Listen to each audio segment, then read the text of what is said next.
Channel. So ಎಲ್ಲರೂ ಹೇಗಿದ್ದೀರಾ? I hope ಎಲ್ಲರೂ ಚೆನ್ನಾಗಿದ್ದೀರಾ ಅಂತ ಹೇಳ್ತಾ ಈ ವ್ಲಾಗ್ನ ಸ್ಟಾರ್ಟ್ ಮಾಡ್ತಾ ಇದ್ದೀನಿ.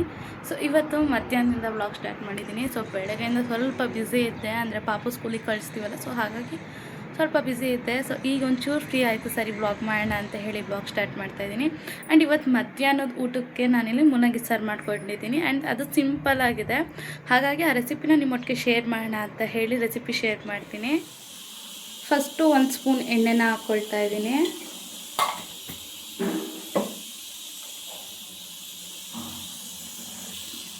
ಎಣ್ಣೆ ಕಾದಾದ್ಮೇಲೆ ನಾನು ಇಲ್ಲಿ ಸ್ವಲ್ಪ ಸಾಸಿವೆ ಹಾಕ್ಕೊಳ್ತಾ ಇದ್ದೀನಿ.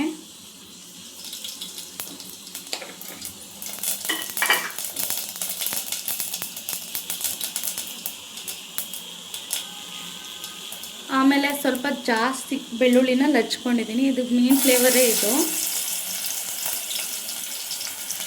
ಒಂದು 2 ಒಣಮೆಣಸಿನ್ಕಾಯಿನ ಮುರಿದ್ಬಿಟ್ಟು ಹಾಕ್ಕೊಳ್ತೀನಿ.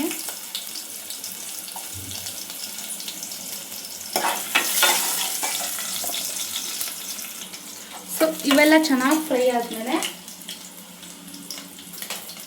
ನಾನಿಲ್ಲಿ ಒಂದು ಈರುಳ್ಳಿನ ಕಟ್ ಮಾಡಿ ಇಟ್ಕೊಂಡಿದ್ದೀನಿ, ಅದನ್ನ ಹಾಕ್ಕೊಳ್ತೀನಿ.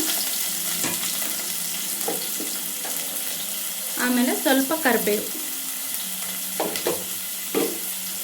ಹಾಕಿ ಚೆನ್ನಾಗಿ ಫ್ರೈ ಮಾಡಿಕೊಂಡು ಸ್ವಲ್ಪ ಈರುಳ್ಳಿ ಬ್ರೌನ್ ಕಲರ್ ಆಗಬೇಕು.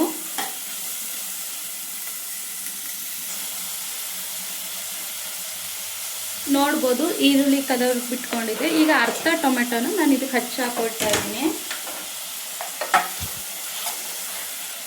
ಇವಾಗ ಟೊಮೊಟೊ ಫುಲ್ ಸಾಫ್ಟ್ ಆಗೋವರೆಗೂ ಫ್ರೈ ಮಾಡ್ಕೊಳ್ತೀನಿ. ಆ್ಯಂಡ್ ಈ ಟೈಮಲ್ಲಿ ನಾನು ಸ್ವಲ್ಪ ಉಪ್ಪನ್ನ ಹಾಕ್ಕೊಳ್ತೀನಿ.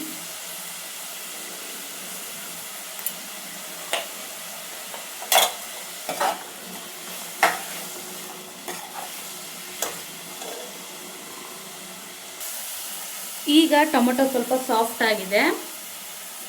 ಇಲ್ಲಿ ನಾನೀಗ 2 ಮೂಲಂಗಿನ ಪ್ಲೇಸಾಗಿ ಹಚ್ಕೊಂಡಿದ್ದೀನಿ. ಅಂದರೆ ತೀರಾ ದಪ್ಪನೂ ಅಲ್ಲ, ತೀರಾ ಸಣ್ಣನೂ ಅಲ್ಲ, ಮೀಡಿಯಮ್ ಸೈಜಲ್ಲಿ ರೌಂಡಾಗಿ ಹಚ್ಕೊಂಡಿದ್ದೀನಿ.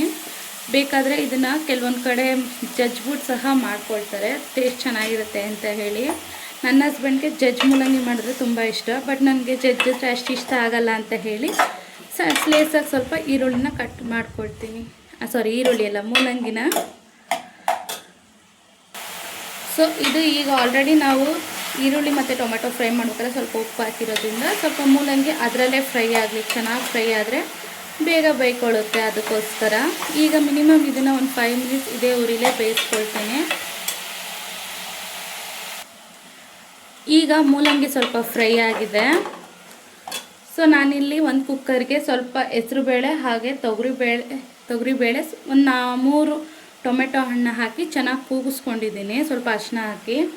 ಸೊ ಇವಾಗ ಇದನ್ನು ಮಿಕ್ಸ್ ಮಾಡಿಕೊಡ್ತೀನಿ. ಆ್ಯಂಡ್ ಇದನ್ನು ಮೇನ್ ಏನು ಅಂದರೆ ನಾನು ಇದಕ್ಕೆ ಹೆಸರು ಬೇಳೆನೂ ಸಹ ಮಿಕ್ಸ್ ಮಾಡಿದ್ದೀನಲ್ಲ, ಸ್ವಲ್ಪ ಟೇಸ್ಟ್ ಚೆನ್ನಾಗಿರುತ್ತೆ, ಹಾಗೆ ಸಾಂಬಾರು ಸ್ವಲ್ಪ ಗಟ್ಟಿ ಆಗುತ್ತೆ.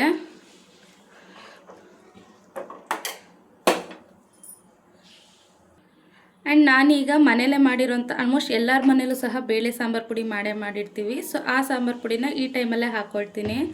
ಸೊ ನನಗೆ ಎಷ್ಟು ಬೇಕೋ ಅಷ್ಟು ನೋಡ್ಕೊಂಡು ನಾನು ಈ ಟೈಮಲ್ಲಿ ಮಿಕ್ಸ್ ಮಾಡ್ಕೊಳ್ತೀನಿ.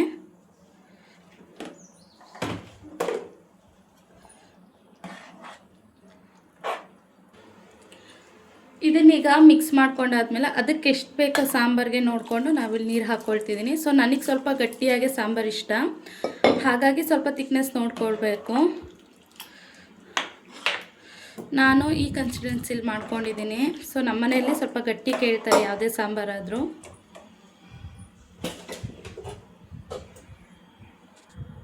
ನಾವು ಈರುಳ್ಳಿ ಮತ್ತು ಟೊಮೆಟೊ ಫ್ರೈ ಮಾಡೋಕ್ಕಾದ್ರೆ ಸ್ವಲ್ಪ ಉಪ್ಪು ಹಾಕಿದ್ದೀವಿ. ಈಗ ಸಾಂಬಾರು ರುಚಿ ನೋಡ್ಕೊಂಡು ಸ್ವಲ್ಪ ಉಪ್ಪನ್ನ ಹಾಕ್ಕೊಳ್ತಿದ್ದೀನಿ.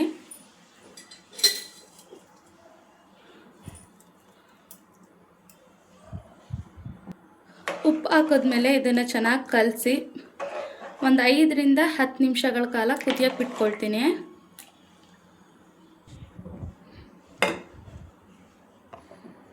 ಹಾಗೆ ಇದು ಇನ್ನೂ ಸ್ವಲ್ಪ ಬೇಯಬೇಕು. ಸೊ ಹಾಗಾಗಿ ಇದನ್ನು ಪಕ್ಕಕ್ಕೆ ಇಟ್ಕೊಂಡು ಇವಾಗ ಇದರಲ್ಲೇ ಬೀಟ್ರೂಟ್ ಪಲ್ಯ ಮಾಡ್ಕೊಳ್ತಾ ಇದ್ದೀನಿ. ಆ್ಯಂಡ್ ನನಗಂತೂ ಊಟದ ಜೊತೆ ಪಲ್ಯ ಇಲ್ಲ ಅಂದರೆ ನನಗೇನೋ ಊಟ ಮಾಡ್ದಂಗೆ ಅನಿಸಲ್ಲ, ಹಾಗಾಗಿ ಡೈಲಿ ಒಂದೊಂದು ಥರ ಪಲ್ಯ ಮಾಡ್ಕೊಂಡು ತಿಂತೀನಿ. ಸೊ ಈ ಸತಿ ಮಾಡೋ ಬೀಟ್ರೂಟ್ ಪಲ್ಯನೂ ಅಷ್ಟೇ ತುಂಬ ಸಿಂಪಲಾಗಿರುತ್ತೆ, ಹಾಗೆ 1 ಪಾಟ್ ರೆಸಿಪಿ ಇದು. ಸೊ ಫಸ್ಟು ಒಂದು ಬಾಣಲಿಗೆ ಎಣ್ಣೆ ಹಾಕ್ಕೊಂಡು, ಎಣ್ಣೆ ಚೆನ್ನಾಗಿ ಕಾದ್ಮೇಲೆ ಸ್ವಲ್ಪ ಸಾಸಿವೆ,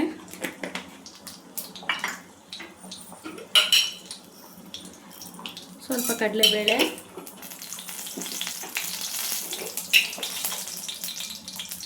ಹಾಗೆ ಉದ್ದಿನಬೇಳೆ 1 ಸ್ಪೂನ್ ಚೆನ್ನಾಗಿ ಫ್ರೈ ಮಾಡ್ಕೊಳ್ತಿದ್ದೀನಿ. ಇವಾಗ 1-2 ಒಣಮೆಣ್ಸಿಕಾಯಿ ಹಾಗೆ ಕರಿಬೇವನ್ನ ಹಾಕ್ಕೊಳ್ತಿದ್ದೀನಿ. ಸೊ ಒಣಮೆಣ್ಸಿಕಾಯಿ ಎಲ್ಲ ಫ್ರೈ ಆದಮೇಲೆ ನಾನು ಕಟರ್ನ ಯೂಸ್ ಮಾಡ್ಕೊಂಡು ಇದು ಬೀಟ್ರೋಟ್ನ ಕಟ್ ಮಾಡ್ಕೊಂಡಿದ್ದೀನಿ. ಸೊ ಇದರಲ್ಲೇ ನಾನು ಒಂದು ಈರುಳ್ಳಿನ ಹಾಕಿ ಬೀಟ್ರೋಟ್ ಜೊತೆ ತುರ್ಕೊಂಡಿದ್ದೀನಿ. ಸೊ ಇವಾಗ ಅದನ್ನು ಮಿಕ್ಸ್ ಮಾಡ್ತೀನಿ.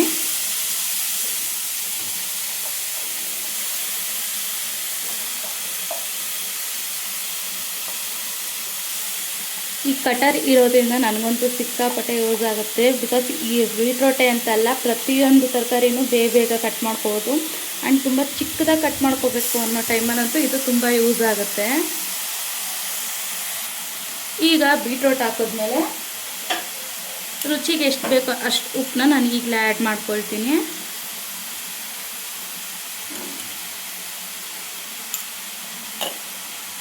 ಉಪ್ಪನ್ನ ಆ್ಯಡ್ ಮಾಡ್ಕೊಂಡು ಚೆನ್ನಾಗಿ ಫ್ರೈ ಮಾಡ್ಕೊಳ್ತೀನಿ. ಸೊ ಇದಕ್ಕೆ ನಾನು ಮತ್ತೆ ಎಕ್ಸ್ಟ್ರಾ ಮಸಾಲ ಏನೂ ಹಾಕಲ್ಲ, ಯಾಕಂದರೆ ಈರುಳ್ಳಿ ಎಲ್ಲ ಸೇರಿ ಇದನ್ನು ಆಲ್ರೆಡಿ ನಾವು ಸಣ್ಣ ಸಣ್ಣದಾಗಿ ಕಟ್ ಮಾಡ್ಕೊಂಡಿರೋದ್ರಿಂದ ಇದನ್ನು ಉಪ್ಪು ಹಾಕಿ ಇವಾಗ ಒಂದು 5-10 ನಿಮಿಷ ಬಿಟ್ಟರೆ ಸಾಕು. ಪಲ್ಯನೂ ಸಹ ರೆಡಿ ಆಗುತ್ತೆ.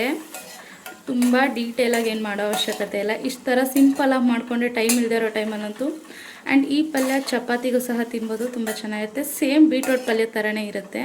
ಬಟ್ ಬೀಟ್ರೋಟ್ ಪಲ್ಯಕ್ಕೆ ನಾವು ಬೀಟ್ರೋಟ್ನ ತುರಿದು ಹಾಕ್ಕೊಳ್ತೀವಿ. ಈ ಪಲ್ಯಕ್ಕೆ ನಾವು ಸ್ವಲ್ಪ ಬೀಟ್ರೋಟ್ನ ಚಿಕ್ಕದಾಗಿ ಕಟ್ ಮಾಡಿ ಹಾಕ್ಕೊಡ್ತೀವಿ.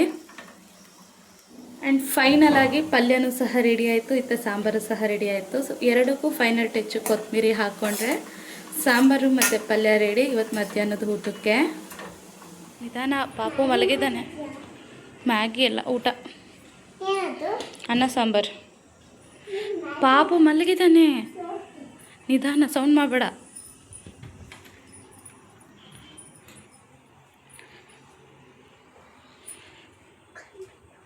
ಪಾಪ ಬಾರೆಗೆ ಬಾರೆ ಶಮ್ಮ ಎತ್ತೊಳ್ತಾನೆ ಬಾ. ಹಾಗೆ ಸ್ಕೂಲಿಂದ ಬಂದಿದ್ದಕ್ಕೆ ಪಾಪಗೂ ಸಹ ಅವಳಿಗೂ ಫ್ರೆಶ್ ಅಪ್ ಆದಮೇಲೆ ಊಟ ಮಾಡಿಕೊಂಡು ನಾವಿಬ್ಬರು ಸೇರಿಕೊಂಡು ನಮ್ಮ ಹಂಗಾರು ಮ್ಯಾಗಿ ಮಾಡಿಕೊಡು ಅಂತಿದ್ಲು. ಎಲ್ಲೋ ರೇರಾಗಿ 1 ಟೈಮ್ ಮ್ಯಾಗಿ ಮಾಡಿಕೊಡ್ಬೋದು ಅಷ್ಟೇ, ಡೈಲಿ ಮಾಡ್ಕೊಡೋಕ್ಕೆ ಚೆಂದ ಇಲ್ಲ ಅಂತ ಹೇಳಿ ಹಾಗೂ ಫೋರ್ಸ್ ಮಾಡಿ ಇದೇ ಊಟನೇ ಮಾಡಿಸ್ದೆ. ಆ್ಯಂಡ್ ಊಟ ಮಾಡಿ ಮಲಗೋ ಟೈಮಲ್ಲಿ ನೋಡ್ಬೋದು ನಮ್ಮ ಸ್ಕೂಲಿಂದ ಏನು ಕಲರ್ಸ್ ಮಾಡಿಸೋದು ಕೊಟ್ಟಿದ್ರಂತೆ, ಮಾಡ್ಕೊಂಬಂದಿದ್ಲು. ನಾವೆಲ್ಲ ಮಲಗಿದ್ದೀವಿ ಅಂದರೆ ನಮ್ಮ ಪುಟಾಣಿ ಆಲ್ರೆಡಿ ಎದ್ದೇ ಬಿಟ್ಟಿದ್ದಾನೆ. ಸೊ ನನಗೆ ಸರಿಯಾಗಿ ನಿದ್ದೆನೇ ಆಗ್ತಿಲ್ಲ ಇತ್ತೀಚೆಗಂತೂ. ಸೊ ಅವ್ರಿಗೆ ನಾನು ಮೊನ್ನೆ ಬಟ್ಟೆ ತೊಗೊಂಬನ್ನಿ ಅಂತ ಹೇಳಿದ್ದೆ. ವಿಶಾಲ್ ಮಟ್ಟಲ್ಲಿ ಒಳ್ಳೊಳ್ಳೆ ಕಲೆಕ್ಷನ್ ಬಿಟ್ಟಿದ್ದಾರೆ, ಬಟ್ಟೆ ತೊಗೊಂಬನ್ನಿ ಅಂತ ಹೇಳಿದರೆ. ಯಾಕಂದರೆ ಈ ವಾರದಲ್ಲೇ ನಾವು ಊರಿಗೆ ಹೋಗೋ ಪ್ಲ್ಯಾನ್ ಇದೆ. ಸೊ ನಮ್ಮ ಕಡೆ 3 ಮಂತ್ಸ್ ಕಂಪ್ಲೀಟ್ ಆಗೋ ಅಷ್ಟರಲ್ಲಿ, ಅಂದರೆ 3 ಮಂತ್ಸ್ ಕಂಪ್ಲೀಟ್ ಆದ್ರೂ ಅಷ್ಟೇ ತೊಟ್ಲು ಬದಲಿಸೋ ಶಾಸ್ತ್ರ ಅಂತ ಮಾಡ್ತಾರೆ. ಸೊ ನಾವು ಈ ಸತಿ ಊರಿಗೆ ಹೋಗೋಣ ಅನ್ನೋ ಪ್ಲ್ಯಾನಲ್ಲಿ ಇದ್ದೀವಿ. ಹಾಗಾಗಿ ಊರಲ್ಲಿ ಸಿಕ್ಕಾಪಟ್ಟೆ ಥಂಡಿ ಇದೆ. ಈಗ ಅತ್ತೆ ಸಹ ಊರಲ್ಲೇ ಇದ್ದಾರೆ, ಇನ್ನೇನು ಬರ್ತಾರೆ. ಇವತ್ತು ಬರಬೇಕಾಗಿತ್ತು, ಇವತ್ತು ಈವ್ನಿಂಗ್ ಅಷ್ಟರಲ್ಲಿ ಇಲ್ಲೇ ಮನೆಗೆ ಬರ್ತಾರೆ. ಸೊ ಸಿಕ್ಕಾಪಟ್ಟೆ ಥಂಡಿ ಇದೆ ಅಂತ ಹೇಳಿದ್ರು. ಸರಿ ಒಂದು ಜೊತೆ 3-4 ಜೊತೆ ಬಟ್ಟೆ ತೊಗೊಂಬನ್ನಿ ಅಂತ ಹೇಳಿದಾಗ ಅವರು ವಿಶಾಲ್ ಮಟ್ಗೆ ಹೋಗಿ ಪಾಪುಗೆ ಅಂತ ಹೇಳಿ ಈ ಬಟ್ಟೆ ತೊಗೊಂಬಂದಿದ್ದಾರೆ. ಇದು ಬಂದು ಶರ್ಟ್ ವಿತ್ ಚಡ್ಡಿ ಕಾರ್ಡ್ ಸೆಟ್ಟು, ಚೆನ್ನಾಗಿದೆ, ಒಂಥರ ಕಲರ್ ಅಲ್ವಾ. ಇದು ಗ್ರೇ ಮತ್ತು ವೈಟಲ್ಲಿ ಬಂದಿರೋದು. ಸ್ವಲ್ಪ ಕ್ವಾಲಿಟಿ ಬಟ್ಟೆನೂ ಅಷ್ಟೇ ತುಂಬ ಸ್ಮೂತಾಗಿದೆ, ಮಕ್ಳಿಗೆ ಯಾವುದೇ ರೀತಿ ಇರಿಟೇಟ್ ಆಗಲ್ಲ. ನಾನು ಅನ್ಕೋತಿದ್ದೆ ಇವ್ರು ಯಾವ ಥರ ತರ್ತಾರಪ್ಪ, ಯಾವ ಕಲೆಕ್ಷನಲ್ಲಿ ತೊಗೊಂಬರ್ತಾರೆ. ನನಗೆ ಹಂಗಾರು ವೀಡಿಯೋ ಕಾಲ್ ಮಾಡಿದರು, ಬಟ್ ನಾನು ಅಷ್ಟಾಗಿ ಅಲ್ಲಿ ನೆಟ್ವರ್ಕ್ ಇಶ್ಯೂ ಇರೋದ್ರಿಂದ ಅಷ್ಟಾಗಿ ಕಾಣಲಿಲ್ಲ. ಸೊ ಯಾವುದೋ ಒಂದು 4 ಜೊತೆ ತೊಗೊಂಬನ್ನಿ ಅಂತ ಹೇಳಿದೆ. ಸೊ ಅವರು ಈ ಬಟ್ಟೆಗಳನ್ನ ಸೆಲೆಕ್ಟ್ ಮಾಡಿದ್ದಾರೆ. ಈ ಬಟ್ಟೆ ಒಂದು, ಸೊ ಇನ್ನೊಂದು ಬಂದು ಗ್ರೀನ್ ವಿತ್ ವೈಟ್. ಸೊ ಇದಂತೂ ನನಗೆ ಸಿಕ್ಕಾಬಟ್ಟೆ ಇಷ್ಟ ಆಯಿತು. ಬಿಕಾಸ್ ಇದರಲ್ಲಿ ದೊಡ್ಡ ದೊಡ್ಡ ಫ್ಲವರ್ ಇದೆ, ಚೆನ್ನಾಗಿದೆ ಅಲ್ವಾ ಬಟ್ಟೆ ಮಾತ್ರ. ನಮ್ಮ ಪುಟಾಣಿಗಿದು ಸ್ವಲ್ಪ ದೊಡ್ಡನೇ ಆಗ್ಬೋದು ಇದು, ಯಾಕಂದರೆ 6 to 12 ಮಂತ್ಸ್ ಬೇಬಿದು. ನನ್ನ ಹಸ್ಬೆಂಡ್ನ ಕೇಳಿದ್ದಕ್ಕೆ ಪಾಪು ಇನ್ನೇನು ಬೆಳೀತಾ ಚಿಕ್ಕವರೇ ಇರ್ತಾರೆ, ದೊಡ್ಡವರು ಆಗ್ತಾ ಇರ್ತಾರೆ, ಯೂಸ್ ಆಗುತ್ತೆ ಬಿಡು, ಹಂಗೇನಿಲ್ಲ, ಸ್ವಲ್ಪ ಲೂಸ್ ಆಗಿರೋವೆ ಹಾಕು ನನ್ನ ಮಗನಿಗೆ ಪರವಾಗಿಲ್ಲ ಅಂತ ಹೇಳ್ತಿರ್ತಾರೆ. ಸೊ ಇದು ಅಷ್ಟೇ ಕಾರ್ಡ್ ಸೆಟ್ಟು. ಸೊ ಒಂದು ಟೀ ಶರ್ಟ್ ಟೈಪ್ ತೊಗೊಂಬನ್ನಿ ಅಂತ ಹೇಳಿದ್ದೆ. ಸೊ ಅದರಲ್ಲೂ ಹುಡುಕಿ ಇವಾಗ ಆಲ್ಮೋಸ್ಟ್ ಹುಡುಕೋ ಅವಶ್ಯಕತೆಯೇ ಇಲ್ಲ, ಯಾಕಂದರೆ ಎಲ್ಲ ಟೀ ಶರ್ಟಲ್ಲೂ ಈ ರೀತಿ ಬಟನ್ನ ಕೊಟ್ಟಿರ್ತಾರೆ. ಸೊ ಪಾಪುಗೆ ತಲೆ ಅಡ್ಜಸ್ಟ್ ಮಾಡ್ಕೊಂಡು ಹಾಕೊಳ್ಳಿಕ್ಕೆ ಹೇಳಿ. ಸೊ ಯಾಕಂದರೆ ಕೆಲವೊಂದು ಮಕ್ಕಳು ಸಣ್ಣ ಇದ್ದರೂ ತಲೆ ದಪ್ಪ ಇರುತ್ತೆ. ಸೊ ಅವಾಗ ತಲೆ ತೂರಲ್ಲ, ಅವ್ರಿಗೆ ಸಿಕ್ಕಾಪಟ್ಟೆ ಇರಿಟೇಟ್ ಮಾಡಬಾರ್ದು ಮಕ್ಳುಗಳಿಗೆ, ಎಳೆ ಮಕ್ಕಳಿಗೆ.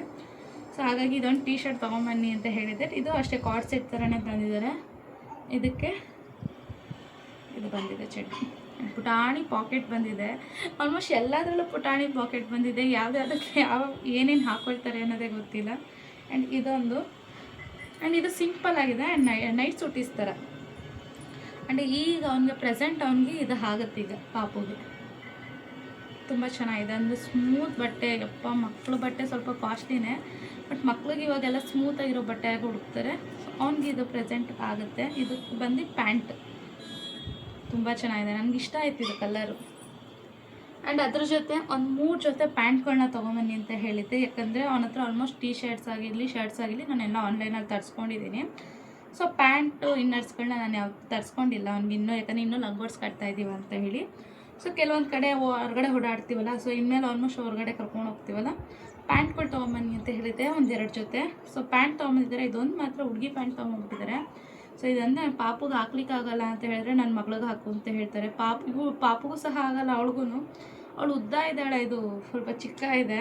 ಇದು ಸೈಜು ಅಷ್ಟೇ 6 to 12 months ಬೇಬಿದು. ನನ್ನ ಮಗಳು ಆಲ್ಮೋಸ್ಟ್ 4 to 5 years ಇದ್ದಾಳೆ. ಅವಳಿಗೆ ಇದಾಗುತ್ತೆ ಅಂತ ಅಂದೆ, ಬಟ್ ಏನಾಗಲ್ಲ ಹಾಕು ಅಂತ ಹೇಳಿದ್ದಾರೆ. ಸೊ ಎಲ್ಲರಿಗೂ ಬಟ್ಟೆ ಅಂದರೆ ಪಾಪುಗೆಲ್ಲ ಬಟ್ಟೆ ತಂದಮೇಲೆ ನನ್ನ ಮಗಳಿಗೆ ತಂದಿಲ್ಲ ಅಂದರೆ ಸಿಕ್ಕಾಪಟ್ಟೆ ಕೋಪ ಮಾಡ್ಕೊತಾಳೆ. ಇತ್ತೀಚೆಗೆ ಹೇಳ್ತಾನೆ ಇರ್ತಾಳೆ, ನೀವು ನನಗಿಂತ ಜಾಸ್ತಿ ಪಾಪು ಮೇಲೆ ಇಷ್ಟಪಡ್ತೀರಾ ಅಂತೇಳಿ. ಎಲ್ಲರ ಮನೇಲೂ ಇದೇ ಥರ ಅನಿಸುತ್ತೆ. ದೊಡ್ಡ ಮಕ್ಕಳು ಚಿಕ್ಕ ಮಗು ಬಂದಮೇಲೆ ನನಗಿಂತ ಜಾಸ್ತಿ ನಮ್ಮ ಮಮ್ಮಿ ಅವಳನ್ನೇ ಇಷ್ಟಪಡ್ತಾರೆ, ಈ ರೀತಿ ಮಾತು. ಇವಾಗ ನಮ್ಮ ಯಶಕ್ಕೆ ತುಂಬ ಜಲಸಿ ಫೀಲ್ ಆಗ್ತಿದೆ. ಅದಕ್ಕೋಸ್ಕರ ಅವಳಿಗೂ ಇರಲಿ ಅಂತ ಹೇಳಿ ನನ್ನ ಹಸ್ಬೆಂಡು ಈ ಡ್ರೆಸ್ನ ತೊಗೊಂಡಿದ್ದಾರೆ. ನನಗಿದು ತುಂಬ ಇಷ್ಟ ಆಯಿತು. ಯಾಕಂದರೆ ಯಶು ಹತ್ರ ಯಾವುದೇ ರೀತಿಯ ಜೀನ್ಸ್ ಟೈಪ್ ಬಟ್ಟೆಗಳಿರಲಿಲ್ಲ. ನಾನು ಅನ್ಕೋತಿದ್ದೆ ಯಾವಾಗನ ತರಿಸ್ಕೊಳ್ಳೋಣ ಅಂತ ಹೇಳಿ. ಇದೇ ಥರ ಡಿಲೇ ಆಗ್ತಾನೆ ಇತ್ತು. ಪುಟಾಣಿಗೆ ಮಾತ್ರ ತರಿಸ್ಕೊಬಿಟ್ಟಿವೆ. ಆ್ಯಂಡ್ ಅವಳಿಗೂ ಒಂದಷ್ಟು ಬಟ್ಟೆಗಳನ್ನ ಕೊಡಿಸಿದ್ದೀವಿ, ಬಟ್ ಜೀನ್ಸ್ ಟೈಪ್ ಯಾವತ್ತೂ ಕೊಡಿಸಿರ್ಲಿಲ್ಲ. ಸೊ ವಿಶಾಲಲ್ಲಿ ಇದಿತ್ತಂತೆ. ಸೊ ನೋಡಿ ಶಿಕ್ಷಣ ನಮ್ಮ ಹಸ್ಬೆಂಡಿಗೆ ತುಂಬ ಇಷ್ಟ ಆಯಿತು. ಸೊ ಇದನ್ನು ತೊಗೊಂಬಂದಿದ್ದಾರೆ. ಆ್ಯಂಡ್ ಪಾಪುಗೆ ಇನ್ನೂ ತೋರಿಸಿಲ್ಲ, ಅವಳಿಗೆ ತೋರಿಸಿದ್ರೆ ಸಿಕ್ಕಾಪಟ್ಟೆ ಖುಷಿ ಪಡ್ತಾಳೆ. ಇದ್ರ ಜೊತೆ ಇವಾಗ ಹೆಂಗೋ ವಿಂಟರ್ ಸೀಸನ್ ಅಲ್ವಾ, ಸೊ ಪಾಪುಗೆ ಆನ್ಲೈನಲ್ಲಿ ಸಾಕ್ಸ್ ಆರ್ಡ್ರ್ ಮಾಡೋಣ ಅಂದ್ಕೊಂಡೆ. ಬಟ್ ಸಾಕ್ಸ್ಗಳು ಹೇಗೆ ಬರುತ್ತೆ, ಇನ್ನೂ ಲೇಟಾಗಿ ಬರ್ಬೋದು. ಯಾಕಂದರೆ ಈಗ ಯಾವುದೇ ಆನ್ಲೈನಲ್ಲಿ ಆರ್ಡ್ರ್ ಮಾಡ್ತೀನಿ ಅಂದರೂ ವಿತಿನ್ 3 days 4 days ಆದರೂ ತೊಗೊಳುತ್ತೆ. ಸೊ ಮೀಶೋದಲ್ಲಂತೂ 1 ವಾರ ಆದರೂ ತೊಗೊಳುತ್ತೆ. ಸೊ ಹಾಗಾಗಿ ಆವಾಗಲೇ ಸಾಕ್ಸ್ ತಂದುಬಿಡು ಅಂತ ಹೇಳಿದೆ. ಇದು ಅಷ್ಟೇ ವಿಶಾಲಲ್ಲಿ ಏನು ಜಾಸ್ತಿ ಇರೋಲ್ಲ. ವಿಶಾಲ್ ಮಾರ್ಟಲ್ಲಿ ಆಲ್ಮೋಸ್ಟ್ ಮಕ್ಕಳು ಬಟ್ಟೆಗಳೆಲ್ಲ ಸ್ವಲ್ಪ ಕಮ್ಮಿನೇ ಅನಿಸುತ್ತೆ. ಮಕ್ಕಳು ಬಟ್ಟೆ ಅಂತ ಅಲ್ಲ, ಎಲ್ಲರ ಬಟ್ಟೆಗಳು ಆಲ್ಮೋಸ್ಟ್ ಕಮ್ಮಿನೇ ಸಿಗುತ್ತೆ ಅಲ್ಲಿ. ಆ್ಯಂಡ್ ಇದೆ ಈ ಥರ ಫುಲ್ ಸಾಕ್ಸ್ ತೊಗೊಂಬಂದಿದ್ದಾರೆ. ಆ್ಯಂಡ್ 2 types ಪ್ಯಾಟರ್ನಲ್ಲಿ ತೊಗೊಂಡಿದ್ದಾರೆ. ಇದು ಒಂಥರ ಸಾಕ್ಸ್ ಆದರೆ ಇದು ಒಳಗಡೆ ಒಂಥರ ಉಳ್ಳನ್ ಟೈಪ್ಸ್ ಥರ ಸಾಕ್ಸು. ಸೊ ಎರಡೂ ನನಗಿಷ್ಟ ಆಯಿತು. ಆ್ಯಂಡ್ ಇವಾಗ ನಾನು ಹೇಳೋದಷ್ಟೇ, ಈ ಕಡೆ ಬ್ಯಾಡ್ರಳ್ಳಿ ಅಥವಾ ಸುಂಗದಕಟ್ಟೆ ಸೈಡು, ಆಲ್ಮೋಸ್ಟ್ ಈ ಕಡೆ ಅಂದರೆ ಸುಂಗದಕಟ್ಟೆಯಿಂದ ತಾವರೆಕೆರೆ ಸೈಡ್ ಯಾರ್ಯಾರಿದ್ದೀರೋ ಇವಾಗಂತೂ ಬ್ಯಾಡಳ್ಳಿ ಶಾಪಲ್ಲಿ ವಿಶಾಲ್ ಮಾರ್ಟಲ್ಲಂತೂ ಒಳ್ಳೆ ಆಫರ್ಸ್ಗಳು ನಡೀತಿದೆ. ಅದ್ರ ಜೊತೆ ಕಲೆಕ್ಷನ್ ಅಷ್ಟೇ ತುಂಬ ಚೆನ್ನಾಗಿ ಬಂದಿದೆ. ಸೊ ಯಾರೆಲ್ಲ ವೀಡಿಯೋಸ್ ನೋಡ್ತಿದ್ದೀರೋ ತಪ್ಪದೆ ಒಂದು ಸತಿ ವಿಶಾಲ್ ಮಾರ್ಟ್ನ ಈಗಲೇ ವಿಸಿಟ್ ಮಾಡಿ. ತುಂಬ ಅಂದರೆ ತುಂಬ ಚೆನ್ನಾಗಿದೆ. ಈ ವ್ಲಾಗ್ನ ಇಲ್ಲೇ ಎಂಡ್ ಮಾಡ್ತಾಯಿದ್ದೀನಿ. ಯಾಕಂದರೆ ಪಾಪು ಆಲ್ರೆಡಿ ಎತ್ತಿದ್ದಾನೆ ಅಂತ ಹೇಳಿದ್ನಲ್ಲ, ಸ್ವಲ್ಪ ಕಿರಿಕಿರಿ ಮಾಡ್ತಿದ್ದಾನೆ. ಹಾಗಾಗಿ ಈ ವ್ಲಾಗ್ನ ಇಲ್ಲೇ ಎಂಡ್ ಮಾಡ್ತಾಯಿದ್ದೀನಿ. ನಿಮಗೆಲ್ಲ ಈ ವ್ಲಾಗ್ ಇಷ್ಟ ಆಗಿದೆ ಅಂತ ಅಂದ್ಕೊಳ್ತೀನಿ. ಈ ವ್ಲಾಗ್ ಇಷ್ಟ ಆದರೆ ನೀವೆಲ್ಲ ಲೈಕ್ ಮಾಡಿ, ಶೇರ್ ಮಾಡಿ, ಹಾಗೆ ನನ್ನ ಚಾನಲ್ನ ಸಬ್ಸ್ಕ್ರೈಬ್ ಮಾಡ್ಕೊಳ್ಳಿ. ಮುಂದಿನ ವೀಡಿಯೋಗೆ ನೀವೇ ಸಪೋರ್ಟ್ ಮಾಡಬೇಕು ಅಂತ ಹೇಳ್ತಾ ಈ ವ್ಲಾಗ್ನ ಇಲ್ಲೇ ಎಂಡ್ ಮಾಡ್ತಿದ್ದೀನಿ. Thank you.